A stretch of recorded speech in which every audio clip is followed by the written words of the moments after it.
Hey guys, welcome to my YouTube channel SSC MCQ Pathshala. तो आज से हम शुरू कर रहे हैं एसएससी और वनडे एग्जाम्स की तैयारी एमसीक्यू सीरीज़ के साथ। इस सीरीज़ में हम हर टॉपिक के important question, previous year question और एक्सपेक्टेड क्वेश्चन करेंगे जो बार बार एग्जाम में पूछे जाते हैं। तो चलिए शुरू करते हैं एंशिएंट हिस्ट्री के पहले टॉपिक के साथ, जिसमें हम करवाएंगे 50 एमसीक्यू, जो कि एसएससी और वनडे एग्जाम के लिए बहुत ही इंपॉर्टेंट है। सबसे पहले आता है पैलियोलिथिक एज, पूरा पाषाण काल। इसमें पहला क्वेश्चन है, पूरा पाषाण मानव का मुख्य व्यवसाय क्या था? पूरा पाषाण मानव का मुख्य व्यवसाय क्या था? तो इसमें शिकार और संग्रहण यानी हंटिंग और गैदरिंग था पहला इसका व्यवसाय। पूरा पाषाण मानव द्वारा प्रयुक्त सबसे प्रारंभिक औजार कौन सा था? Which was the earliest stone tool used by the Palaeolithic man? सबसे पहला था हाथ की कुल्हाड़ी व फाड़ने वाले औजार। हाथ की कुल्हाड़ी व फाड़ने वाले औजार यानी हैंडेक्स एंड क्लीवर। और मैं आपको बता देती हूँ, इसमें चॉपर भी था, यहाँ पर दिया नहीं गया है, पर हैंडेक्स, क्लीवर और चॉपर 3 हथियार थे उसके। अगले क्वेश्चन की तरफ बढ़ते हैं। भीमबेटका की गुफाएं किसके लिए प्रसिद्ध हैं? Bhimbetka caves are famous for. Bhimbetka की गुफाएं किसके लिए प्रसिद्ध हैं? प्री हिस्टोरिक रॉक पेंटिंग्स यानी प्रागैतिहासिक शैलचित्र। प्रागैतिहासिक को इंग्लिश में प्री हिस्टोरिक कहते हैं। हम हिंदी और इंग्लिश दोनों भाषाओं को लेकर चलेंगे, तभी हमारा ये सही से हमको समझ में आएगा। तो ये करेक्ट है आपका। अगले क्वेश्चन की तरफ बढ़ते हैं। The use of fire was first known to man in which age? आग का प्रयोग मानव ने सबसे पहले किस काल में किया था? तो आग का प्रयोग आप शायद जानते हो पहले से, आग का प्रयोग मानव ने पूरा पाषाण काल में किया था। पूरा पाषाण काल यानी अभी मैंने आपको बताया था पैलियोलिथिक। पूरा पाषाण काल में मानव ने आग का प्रयोग सबसे पहले किया था। अगले क्वेश्चन की तरफ बढ़ते हैं। विच valley is famous for Palaeolithic sites in India? Bharat में कौन सी घाटी पूरा पाषाण स्थलों के लिए प्रसिद्ध है? सोहन घाटी। भारत में सोहन वैली पूरा पाषाण स्थलों के लिए प्रसिद्ध है। कौन सी valley? Sohan valley. Sohan valley.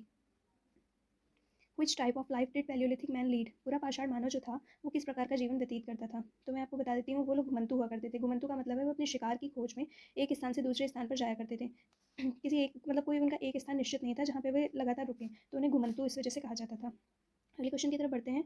अगला क्वेश्चन हमारा है, पूरा पाषाण मानव का पहला आश्रय क्या था? The first shelter of Palaeolithic man was. पहला शेल्टर उसका था गुफाएं और शैलाशय। उसने उसके पास कोई घर तो था नहीं, तो उसने बड़ी बड़ी पत्थरों चट्टानों में जो थोड़ी सी जगह होती थी जो गुफाएं, वो बना लेता था, वहीं पर वो रहता था। केव्स एंड रॉक शेल्टर्स, गुफाएं और शैलाशय। तो ये हमारा ऑप्शन बी इज करेक्ट। चलिए अगला क्वेश्चन आप खुद से बताइए। निम्नलिखित में से कौन सा पूरा पाषाण स्थल नहीं है? निम्नलिखित में से कौन सा पूरा पाषाण स्थल नहीं है? Option A Bhimbetka, option B Belan घाटी, ऑप्शन सी कोल्डी हवा, ऑप्शन डी सोहन घाटी। चलिए बताइए इसमें से कौन सा पूरा पाषाण स्थल नहीं है? चलिए मैं ही बता देती हूँ। इसमें से कोल्डी हवा पूरा पाषाण स्थल है। अच्छा, यहाँ पे क्वेश्चन क्या दिया गया था? कौन सा पूरा पाषाण स्थल नहीं है? और इसमें आंसर, अच्छा कोल्डी हवा एक नौ पाषाण स्थल है, वो पूरा पाषाण स्थल नहीं है, इसलिए this answer will be correct. Okay, next question की तरफ बढ़ते हैं। Question number 10। The main source of knowledge about Palaeolithic man is. पूरा पाषाण मानव जो था उसके बारे में जानकारी का प्रमुख स्रोत क्या था? पूरा पाषाण मानव के बारे में जानने का प्रमुख स्रोत उसके पत्थर के औजार थे, क्योंकि उसने पत्थरों से बहुत सारे नुकीले औजार बनाए थे जिससे वे जंगली जानवरों से स्वयं की रक्षा और शिकार करता था। तो option C will be correct. सिक्के, उसका सिक्के ऑप्शन तो गलत है, पांडुलिपियाँ भी गलत है, ऑप्शन सी ही सही है, पत्थर के औजार। ओके, नेक्स्ट क्वेश्चन की तरफ बढ़ते हैं। Which animal was most hunted in Palaeolithic age? Sorry, hunted होगा, हॉन्टेड तो खतरनाक होता है। पैलियोलिथिक एज में किस पशु का सबसे अधिक शिकार किया जाता था? अच्छा, तो जो पूरा पाषाण काल के मानव थे वो सबसे ज़्यादा शिकार पैलियोलिथिक एज में, पूरा पाषाण काल में बारहसिंगा का करते थे। तो बारहसिंगा ऑप्शन करेक्ट हो जाएगा। बारहसिंगा को इंग्लिश में कहते हैं रेनडियर, इस बात का ध्यान रखिएगा। नेक्स्ट क्वेश्चन की तरफ बढ़ते हैं, जो कि मध्य पाषाण काल का है। अब यहाँ से क्वेश्चन शुरू होते हैं मध्य पाषाण काल के। The main feature of mesolithic, मध्य पाषाण काल को क्या कहते हैं? Mesolithic as. मेसोलिथिक एज यानी मध्य पाषाण काल। The main feature of mesolithic tools was. मध्य पाषाण औजारों की मुख्य विशेषता क्या थी? मध्य पाषाण औजारों की मुख्य विशेषता थी कि उनके औजार बहुत सूक्ष्म होते थे, बहुत छोटे छोटे वो औजार बनाते थे, माइक्रोलिथ्स, जिनको माइक्रोलिथ्स कहते हैं। ऑप्शन बी करेक्ट होगा। नेक्स्ट क्वेश्चन की तरफ बढ़ते हैं। Which animal were first domesticated in mesolithic period? मध्य पाषाण काल में सबसे पहले किस पशु का पालन किया गया था? तो यहाँ पे कौन सा ऑप्शन सही होगा? Option D, option D. ये लोग कुत्ते पालते थे, और यहाँ पे एक प्रचलन और भी था, यहाँ पे मैंने दिया नहीं है नीचे उसके एक्सप्लेनेशन में, लेकिन यहाँ पे ये भी था कि इंसानों के साथ कुत्तों को भी दफनाया जाता था, ऐसा मैंने पढ़ा है। तो अगला क्वेश्चन क्या है? Which site is famous for Mesolithic burials? कौन सा मध्य पाषाण कालीन समाधियों के लिए प्रसिद्ध है? कौन सा स्थल जो है मध्यपाषाण कालीन समाधियों के लिए प्रसिद्ध है? Which site is famous for Mesolithic burials? तो इसमें कौन सा ऑप्शन सही होगा? Option B Mahdaha. महदहा, ये इंपॉर्टेंट क्वेश्चन है, आप इसको याद कर लीजिएगा। वैसे तो ये सारे इंपॉर्टेंट हैं। चलिए नेक्स्ट क्वेश्चन की तरफ बढ़ते हैं। Which mesolithic site is in Uttar Pradesh? Uttar Pradesh में कौन सा मध्यपाषाण काल का स्थल है? तो यहाँ पे बहुत अजीब सा नाम दिया गया है, चौपानी मांडो। बहुत ही इंटरेस्टिंग भी है, आपको जल्दी याद हो जाएगा। उत्तर प्रदेश में कौन सा मध्यपाषाण स्थल है? तो है Chopani Mando. Option A will be correct. याद कर लीजिएगा, क्वेश्चन इंपॉर्टेंट है। In mesolithic period man started which new practice? मध्यपाषाण कालीन मानव ने कौन सी नई प्रथा शुरू की थी? तो मध्यपाषाण कालीन मानव ने कृषि करना स्टार्ट कर दिया था। मध्यपाषाण काल में जो मानव था उसने क्या करना स्टार्ट कर दिया था? कृषि। ऑप्शन ए करेक्ट होगा। नेक्स्ट क्वेश्चन की तरफ बढ़ते हैं। नेक्स्ट क्वेश्चन है हमारा, Mesolithic people used what type of dwellings? Dwellings मतलब रहने का स्थान, मतलब आवास उनके। मध्यपाषाण काल के लोग किस प्रकार के आवास का प्रयोग करते थे? तो वो गड्ढे वाले घर जो होते थे, पिट ड्वेलिंग्स, मतलब वो गड्ढा खोद खोद के रहते थे वहीं पे, गड्ढे नुमा घर बनाते थे। तो ऑप्शन ए करेक्ट होगा। कौन सा ऑप्शन करेक्ट होगा? Option A. आज थोड़ा जुकाम लग रहा है, लेकिन फिर भी मैंने आज से अपनी क्लास स्टार्ट कर दी है। किस नदी घाटी में सराय, नाहर, राय और महदहा जैसे मध्यपाषाण स्थल हैं? Which river valley has mesolithic sites? Sarai, Nahar, Rai और महदहा।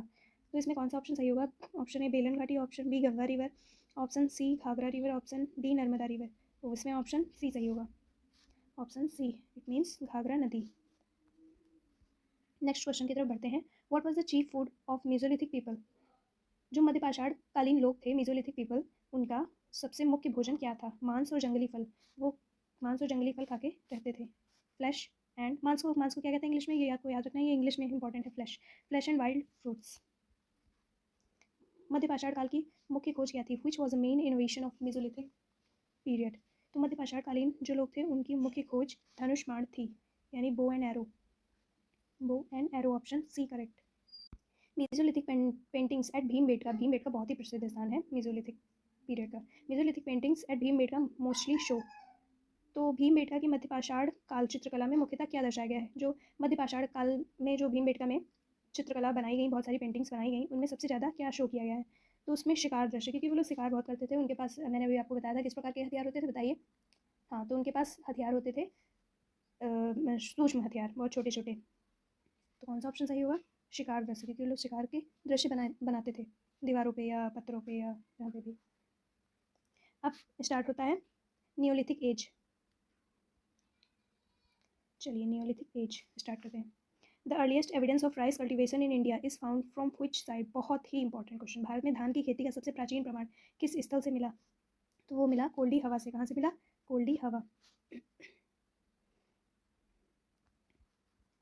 गड्ढा निवासों के लिए प्रसिद्ध बुर्जहोम बुर्जहोम स्थल किस राज्य में है? Burzahom site famous for pit dwellings is located in which state? तो ये गड्ढा निवासों के लिए प्रसिद्ध बुर्जहोम स्थल किस राज्य में है? आप जानते हैं, जम्मू कश्मीर में। ऑप्शन सी करेक्ट होगा। चलिए अगले क्वेश्चन की तरफ बढ़ते हैं। Which neolithic site shows evidence of dog burials with humans? किस नवपाषाण स्थल से मनुष्य के साथ कुत्ते के दफनाने का प्रमाण मिला है? तो कुत्ते के साथ दफनाने का प्रमाण मिला है, कहाँ से मिला है?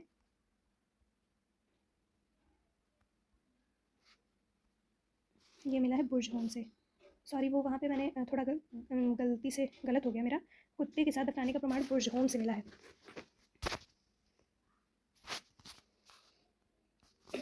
नेक्स्ट क्वेश्चन की तरफ बढ़ते हैं। Which was the main occupation of Neolithic people? नवपाषाण काल के लोगों का मुख्य व्यवसाय क्या था? तो नवपाषाण काल के लोगों का मुख्य व्यवसाय कृषि और पशुपालन था। तो ऑप्शन बी करेक्ट होगा। अगले क्वेश्चन की तरफ बढ़ते हैं। Which site provides the earliest evidence of agriculture in Indian सब continent?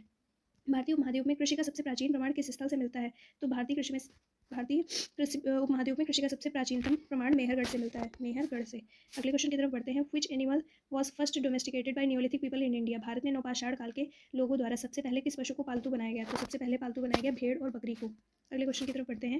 Which neolithic site is associated with pit dwellings and use of tools made of bones? कौन सा नवपाषाण स्थल गड्ढा निवास और हड्डियों से बने औजारों से जुड़ा है?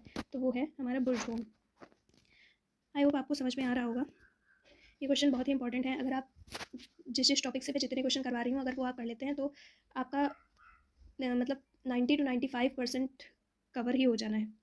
तो चलिए अगले क्वेश्चन की तरफ बढ़ते हैं। Which site gives evidence of earliest cultivation of cotton? किस स्थल से कपास की खेती का सबसे प्राचीन प्रमाण मिला है, तो वो मिला है मेहरगढ़ से। मेहरगढ़ से हमें कई चीज़ें मिली हैं, इसलिए मेहरगढ़ और बुर्ज होम भी बहुत इंपॉर्टेंट है। वहाँ पे मनुष्य और कुत्ते को साथ में दफनाने का साक्ष्य मिला है, तो ये भी बहुत इंपॉर्टेंट है। और मेहरगढ़ भी बहुत इंपॉर्टेंट है क्योंकि वहाँ खेती से जुड़े कई साक्ष्य मिले हैं। चलिए अगले क्वेश्चन की तरफ बढ़ते हैं। Question number 29, Daojali Harding.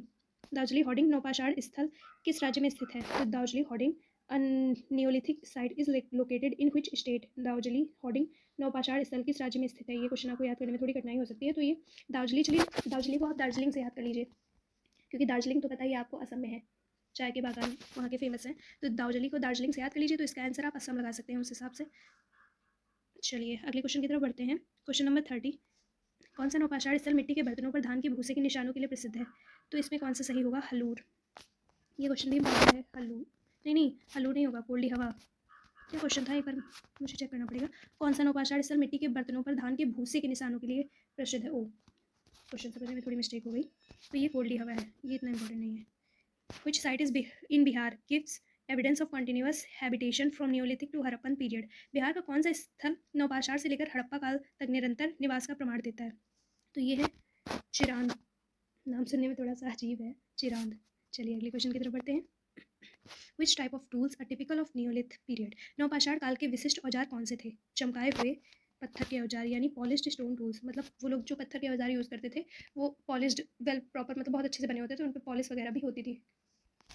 तो चलिए अगले क्वेश्चन की तरफ बढ़ते हैं। क्वेश्चन नंबर 33, हलूर नौपाषाण स्थल किस राज्य में स्थित है? हाँ, ये इंपॉर्टेंट क्वेश्चन है, कर्नाटका।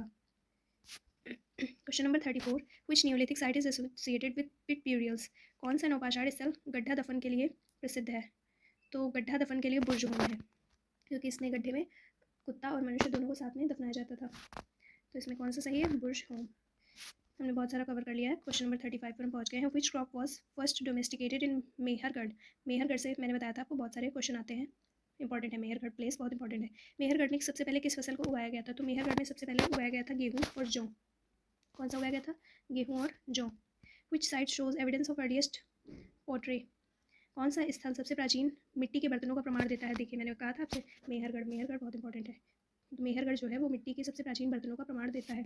अगला क्वेश्चन है, in which neolithic site were tools made of bone and antler found? किस नौपाषाण स्थल से हड्डियों और सींगों के बने औजार मिले हैं? तो वो मिले हैं बुर्जहोम। बुर्जहोम भी मैंने बताया था आपको इंपॉर्टेंट है। तो वो हड्डियों और सींगों से बने औजार कहाँ से मिले हैं? किस नौपाषाण स्थल से मिले हैं? बुर्जहोम से। अगले क्वेश्चन की तरफ बढ़ते हैं। Which neolithic culture is also called food producing culture? निम्नलिखित में से नौ कौन सी नौपाषाण संस्कृति को आहार उत्पादक संस्कृति कहा जाता है? नियोलिथ यानी नवपाषाण को आहार उत्पादक संस्कृति कहा जाता है। Move to next question. Chalcolithic age यानी ताम्रपाषाण काल, इसके अब 12 क्वेश्चन बचे हैं। Question number 39, the chalcolithic period is also known as? ताम्रपाषाण काल को किस नाम से जाना जाता है और किस नाम से जाना जाता है? तो ताम्रपाषाण काल को कॉपर स्टोन एज से जाना जाता है, ताम्रपाषाण युग। Which metal was first used by Chalcolithic people? ताम्रपाषाण काल के लोगों द्वारा सबसे पहले किस धातु का प्रयोग किया गया? तो सबसे पहले धातु का प्रयोग किया गया जो थी कॉपर यानी तांबा। Which is considered as the main characteristic of Chalcolithic culture? ताम्रपाषाण संस्कृति की मुख्य विशेषता क्या थी? ताम्रपाषाण संस्कृति की मुख्य विशेषता थी कृषि और ताम्र औजारों का प्रयोग। क्या थी? कृषि और ताम्र औजारों का प्रयोग। चलिए नेक्स्ट क्वेश्चन की तरफ बढ़ते हैं। Which Chalcolithic site is famous for painted pottery? कौन सा ताम्रपाषाण स्थल चित्रित मिट्टी के बर्तनों के लिए प्रसिद्ध है? तो वो है, इसमें से सभी हैं, दैमाबाद, नवदाटोली, कायथा, सभी, ऑल ऑफ द एबव। तो ऑप्शन डी करेक्ट हो जाएगा। कौन कौन से मैंने आपको बताया ऑप्शंस? दैमाबाद, नवदाटोली, कायथा, ये तीन हैं, ये तीनों प्रसिद्ध हैं। Which is the largest chalcolithic site in India? तो भारत का सबसे बड़ा ताम्रपाषाण स्थल कौन सा है? दैमाबाद। सबसे बड़ा अगर पूछा जाए तो दैमाबाद है, सबसे बड़ा अगर पूछा जाए तो दैमाबाद है।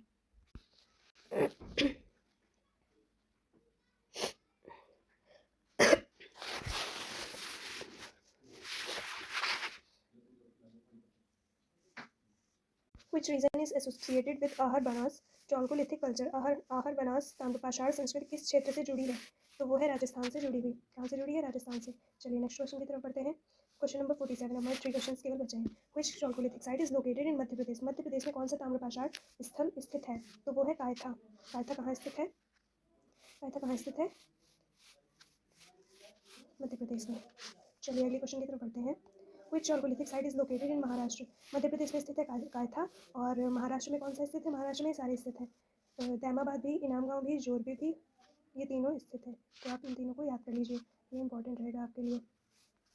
चलिए अगले क्वेश्चन की तरफ बढ़ते हैं। What was the main source of livelihood of chalcolithic people? ताम्रपाषाण काल के लोगों की आजीविका का मुख्य साधन क्या था? तो ताम्रपाषाण काल के जो लोग थे उनकी आजीविका का मुख्य ताम्रपाषाण काल के लोगों की आजीविका का मुख्य साधन एग्रीकल्चर था। वो पूर्णतः कृषि पर निर्भर थे, पूर्णतः नहीं थे, मतलब ज़्यादातर वो कृषि पर ही निर्भर थे। Which period is considered as a transitional phase between stone age and Harappan civilization? कौन सा काल पाषाण युग और हड़प्पा सभ्यता के बीच संक्रमण काल माना जाता है? Which period is considered as a transitional phase between stone age and Harappan civilization? इसमें है चौलकोलिथिक यानी ताम्रपाषाण काल। तो दोस्तों आज का ये टॉपिक यहीं पर समाप्त होता है। आज के लिए इतना ही। और मेरे चैनल, अगर आपको वीडियो पसंद आया तो मेरे चैनल को शेयर और लाइक करना ना भूलिए और कमेंट करके बताइए कि आपको इस टॉपिक से जुड़े सभी क्वेश्चन समझ में आए या नहीं। और हाँ दोस्तों, सब्सक्राइब करना मत भूलिएगा ताकि आपको आने वाले सभी वीडियो का नोटिफिकेशन टाइम टू टाइम मिल सके। Thank you very much. सफलता आपकी, पाठशाला हमारी। धन्यवाद। हमारे साथ जुड़े रहने के लिए हमारे चैनल को सब्सक्राइब करना ना भूलें।